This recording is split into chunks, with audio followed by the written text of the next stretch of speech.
suatu tanda akan lulusnya seseorang pada akhir perjuangannya. Tanda perjalanannya, usahanya, perjuangannya akan lurus, akan berhasil, akan berjaya. Apa tandanya? Jika selalu tawakal, menyerah kepada Allah sejak mula perjuangannya. Jadi awal keadaan gerak usaha kita itu menjadi alamat kepada kesudahan. Mana-mana permulaan yang didasari atas perkara yang kukuh, dia jadi alamat akan mencapai kejayaan yang baik. Jadi dalam persoalan ini Syekh menyebut ar-ruju' ila Allah fil bidayat, kembali kepada Allah di peringkat permulaan. Apa saja usaha yang kita tempuh, sekiranya permulaannya itu dirujuk kepada Allah, hatinya bergantung kepadanya, mengharapkan kepadanya, itulah tanda usahanya itu insya-Allah akan berhasil secara umumnya. Tapi dalam perjalanan rohani secara khusus, demikian juga tanda seseorang ini akan mencapai makrifat di penghujung perjalanan rohaninya. Permulaan perjalanannya itu awal hatinya sudah banyak merujuk kepada Allah, berpaut kepada Allah, kembali kepada Allah. Awal perjalanan rohaninya, alamatnya orang ini akan memperolehi makrifat, berkesudahan dengan makrifat yang terang. Tapi kalau awal lagi tidak didasari atas itu, tak tahu perjalanan selanjutnya, tak boleh nak baca lagi. Kalau rahmat dengan rahmat Allah mungkin berjaya. Ni Syekh ni menyebut tentang perkara ni dari segi alamat. Dan kita menemui dasar-dasar yang kukuh. Dalam hadis Nabi SAW menyatakan bahawa ehwal di permulaan itu menjadi alamat kepada kesudahan. Demikian juga amalan-amalan yang kita laksanakan. Permulaan amal kita itu adalah pengukur kepada kesudahannya. Sekiranya permulaan amal didahului dengan keikhlasan, amal itu diterima.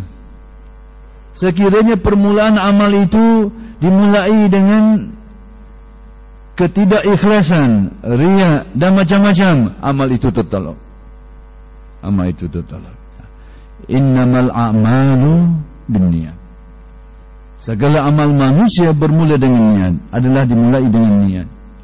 Jadi niat awal itu mempengaruhi perjalanan selanjutnya. Jadi permulaan menjadi alamat kepada kesudahan.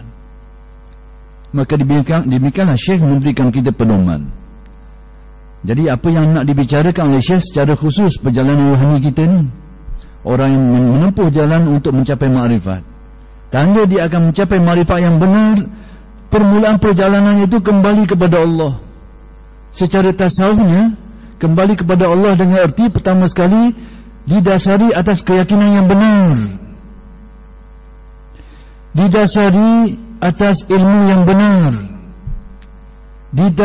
didasari atas niat yang benar, didasari atas prinsip dan syarat-syarat yang benar. Barulah kalau perjalanan rohaninya itu didasari atas perkara-perkara tadi, insya-Allah dia akan berkesudahan dengan memperoleh hasil, mencapai makrifat dalam perjalanan rohaninya. Tapi kalau di awal permulaannya tidak didasari dengan dasar-dasar tadi itu, macam-macam. Tidak didasari atas keikhlasan. Awal-awal lagi belajar ilmu rohani, nak suruh panggil Tok Wali. Memang orang panggil sungguh. Tapi Tok Wali ni macam-macam. Wali nikah pun Tok Wali juga. Wali nikah, wali itulah macam-macam. Kalaulah awal perjalanan itu dimulai oleh niat yang tidak benar, didasari atas kejahilan, didasari atas keyakinan yang tidak benar, dia tidak akan mencapai kesudahan.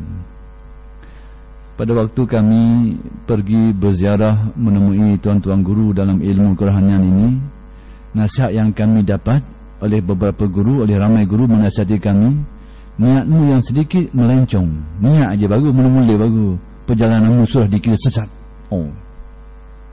Awal lagi sebut dah, dah tepuh lagi, kabur dah pelang dia. Sekiranya niatmu tidak jujur di permulaan perjalananmu itu, nak cari itu, nak cari ini, engkau sudah dikira sesat dalam perjalanan rohanimu.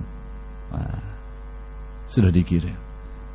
Jadi nak menceritakan tentang kepentingan permulaan itu.